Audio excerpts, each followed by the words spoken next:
दोस्तों DK classes में आप सभी का स्वागत है। आज का हमारा मोटिवेशनल वाक्य है, कोशिश करने वालों के लिए कुछ भी असंभव नहीं होता है। और यदि आप हमारे चैनल पर नए हैं तो हमारे इस यूट्यूब चैनल को अधिक से अधिक शेयर और सब्सक्राइब करें। आज के डेली करंट अफेयर में आज का पहला प्रश्न है, किस भारतीय अमेरिकी को US house permanent select committee on intelligence का सदस्य नियुक्त किया गया है? तो ये अमी बेरा को नियुक्त किया गया है। अगला हमारा प्रश्न है, मध्य अफ्रीका में देश इक्वेटोरियल गिनी की पहली महिला पीएम के रूप में किसे नियुक्त किया गया है? तो ये मैनुएला रोका बोटी को नियुक्त किया गया है। हमारा अगला प्रश्न है, ट्यूनीशिया में आपातकाल की स्थिति का विस्तार फिर से कर दिया गया है।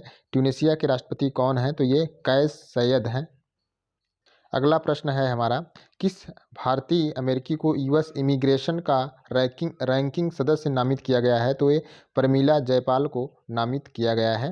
अगला हमारा प्रश्न है, भारत की अध्यक्षता में G20 की पहली सस्टेनेबल फाइनेंस वर्किंग ग्रुप की बैठक कहाँ आयोजित की जा रही है?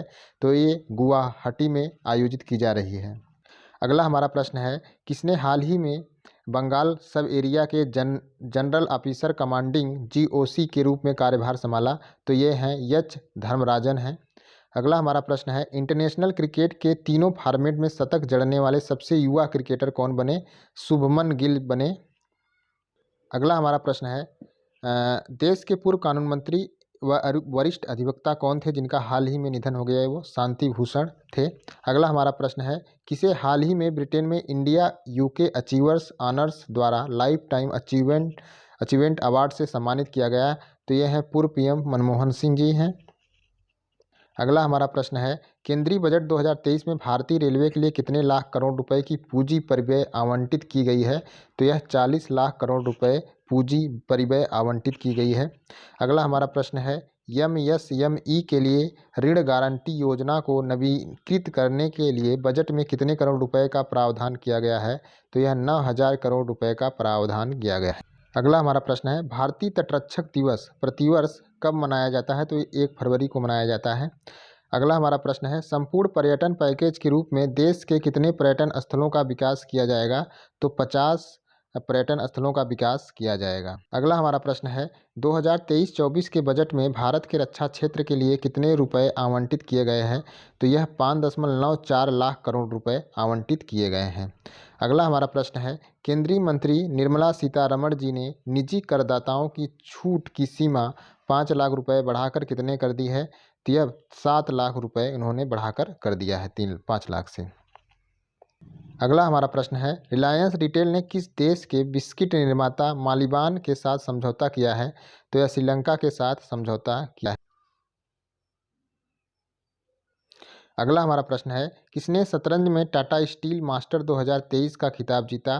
तो अनीस गिरी ने टाटा स्टील मास्टर 2023 का खिताब जीता। अगला हमारा प्रश्न है, 2023-24 के बजट में भारत के रक्षा क्षेत्र के लिए कितने रुपए आवंटित किए गए? तो ये 94 लाख करोड़ रुपए आवंटित किए गए। अगला हमारा प्रश्न है, किसे WFI के खिलाफ आरोपों की जांच के लिए गठित निगरानी समिति पैनल में आयोजित किया गया है? तो ये पूर्व पहलवान बबीता फोगट को इस पैनल में शामिल किया गया है। ठीक है। अगला हमारा प्रश्न है, किस राज्य या केंद्र शासित प्रदेश की हर गांव हरियाली पहल ने 90 लाख पौधे लगाने का रिकॉर्ड बनाया? तो ये जम्मू कश्मीर ने बनाया। अगला हमारा प्रश्न है, बजट 2023-24 में किसानों के लिए किस योजना को लॉन्च करने की घोषणा की गई है? श्री अन्न योजना। श्री अन्न योजना को बजट 2023-24 में किसानों के लिए आयोजित किया गया है, लॉन्च किया गया है। अगला प्रश्न है, किस राज्य सरकार ने the vision for all school eye health programme प्रारंभ किया गया है? तो यह गोवा सरकार ने प्रारंभ किया है। अगला हमारा प्रश्न है, गुजरात मैरीटाइम क्लस्टर के पहले CEO कौन नियुक्त किए गए हैं? माधवेंद्र सिंह नियुक्त किए गए हैं। अगला प्रश्न है, सूर्योदय स्मॉल फाइनेंस बैंक के नए COO किसे नियुक्त किया गया है? तो ये भास्कर बाबू को नियुक्त किया गया है। अगला हमारा प्रश्न है, किस राज्य के देवलाली में स्थित स्कूल ऑफ आर्टिलरी में भारतीय सेना का अभ्यास तोपची आयोजित किया गया? तो ये महाराष्ट्र राज्य में आयोजित किया गया। किसने Shane Warne men's test player of the year पुरस्कार जीता? तो ये उस्मान ख्वाजा ने जीता था। अगला हमारा प्रश्न है, आपदा के बाद मसूरी हिल स्टेशन का विशिष्ट अध्ययन करने के लिए 9 सदस्यीय समिति का गठन किया गया, तो किसके द्वारा किया गया है? नेशनल ग्रीन ट्रिब्यूनल के द्वारा किया गया है। अगला प्रश्न है, 2018 में फीफा विश्व कप जीतने वाली फ्रांस की टीम के डिफेंडर कौन जिन्होंने हाल में अंतर्राष्ट्रीय फुटबॉल से संन्यास ले लिया? तो राफेल वारान थे जो उन्होंने हाल में संन्यास ले लिया। अगला प्रश्न है, देश ने हाल ही में अंतर्राष्ट्रीय सौर गठबंधन फ्रेमवर्क समझौता पर हस्ताक्षर किया, तो कांगो गणराज्य ने हस्ताक्षर किए हैं। अगला प्रश्न है, 2023 तक डीजी यात्रा सुविधा देश के और कितने एयरपोर्ट पर लागू की जाएगी? तो ये 4 एयरपोर्ट पर लागू की जाएगी। अगला हमारा प्रश्न है, विश्वनाथ का हाल ही में निधन हो गया, वह किस क्षेत्र से संबंधित थे? वह फिल्म उद्योग से संबंधित थे। हमारा अगला और अंतिम प्रश्न है, भारतीय रेसलर ने जाग्रेब ओपन चैंपियनशिप में कांस्य पदक जीता, वह अमन सहरावत ने जीता था।